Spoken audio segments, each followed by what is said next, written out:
Hi, my name is Emily, and this is Indie Book Reviews.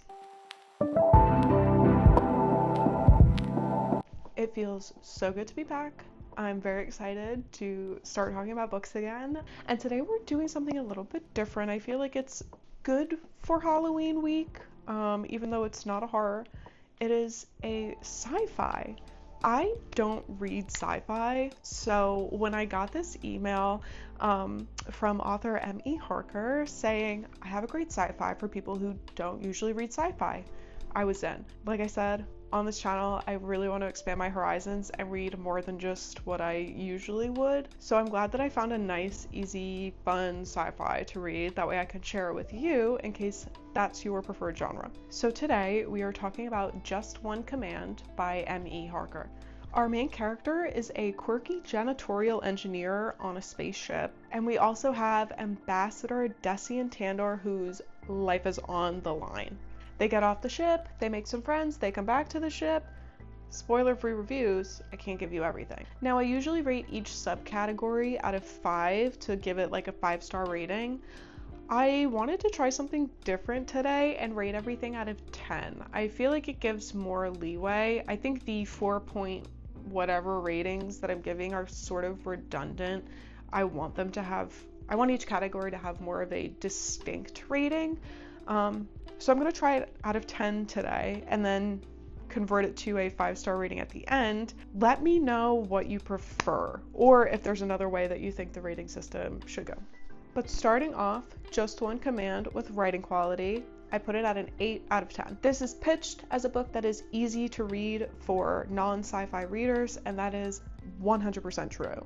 It was not only easy, but it was fun, and I think the best part was that the sci-fi-ness, the technology talk was super simple to understand, or not even super simple. It was more easy to comprehend, even if it's not in my usual vocabulary. This book was also really funny.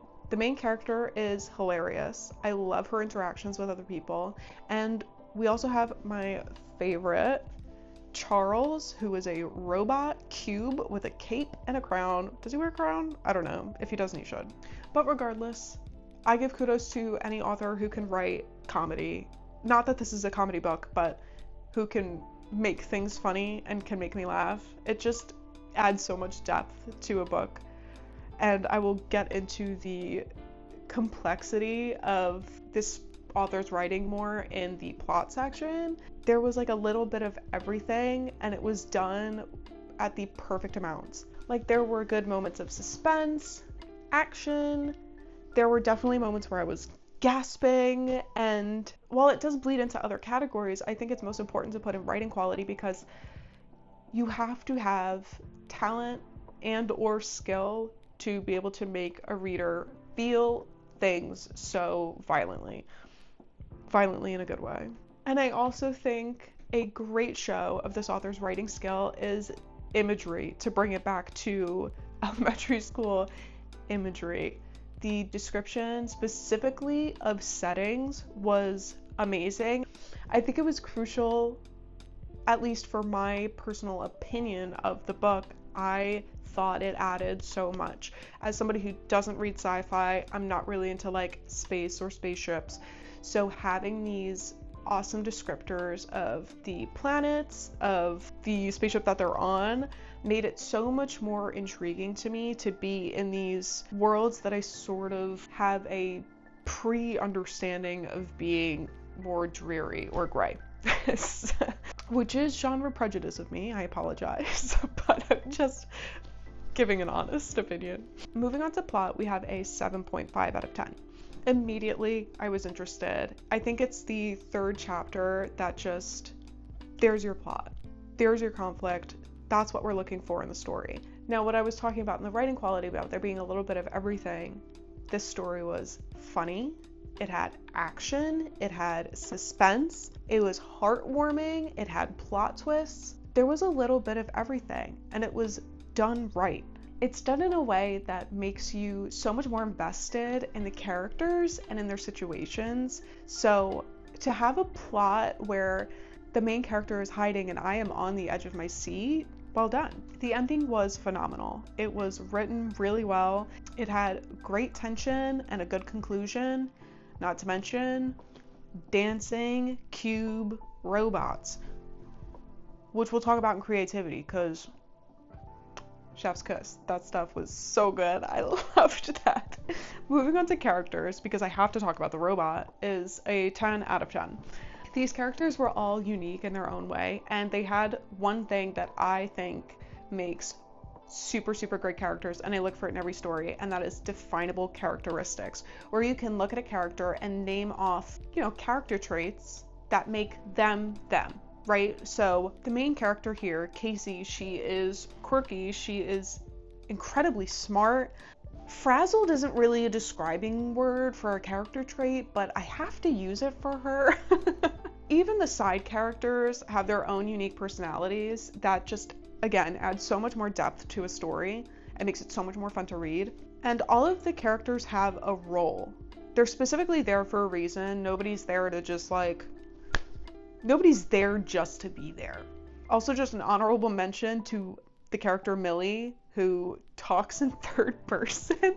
I thought that was such a fun little thing to add. I don't know, I've never seen that before, so that also is included in our creativity section, okay? But let's talk about Charles. I believe his full name is Charles Mark I. He is a little cleaning cube, at least in my head, little cleaning cube. I think of the Monsters Inc. recycling cubes. And he wears a cape, and he is illegally programmed to dance and do cool tricks on command. He's also just a savior, okay? He's the best part of the story, my favorite character. I would love to have a little Charles robot, not plush, but replica on my shelf.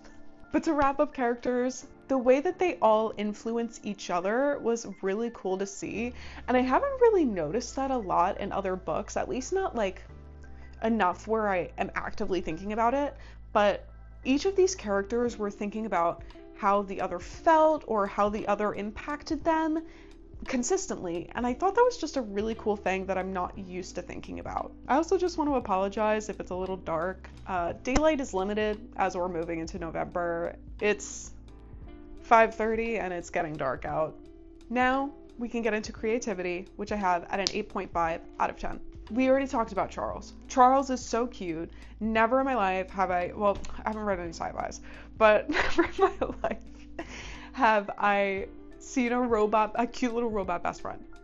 I love him. And I think that's so creative, especially his little dance moves. But the whole idea and a lot of the premise of the story is about janitorial engineers, and that's not a job that you think about, at least for myself. That's not a job I think about. I think that it's an incredible idea to make a story based on them. They have access to the ship. They are programming a lot of things that you would think has little impact until you get into the story and you realize they matter a lot. I already talked about Millie and her third person. I think she's such a quirky, fun character. But the city she lives in, this was, I think, my favorite setting of all. It was so well explained, so creatively thought of. This city in a block on a deserted planet where the sky is a screen and the sun never sets. Everything's sort of built on top of each other. Millie's house is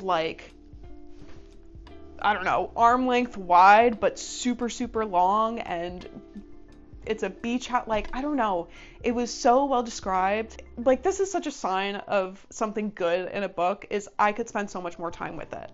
Throwback to The Last Light of Edgewood, which was a book I reviewed a little while ago, but I still remember the characters because I could easily spend multiple books following those characters. I could easily spend multiple books in this world with those characters, and that's what this feeling gives me. I could so easily read about these characters going on an adventure and spend more time in this block city. I don't know, I just thought it was really, really cool. And their distraction at the end, so I already said that I really liked the ending. The ending of the book was super creative. Their distraction at the end was really creative, not at all what I was expecting, but it was so much fun. And I think the fun part of the story is largely based off of creativity.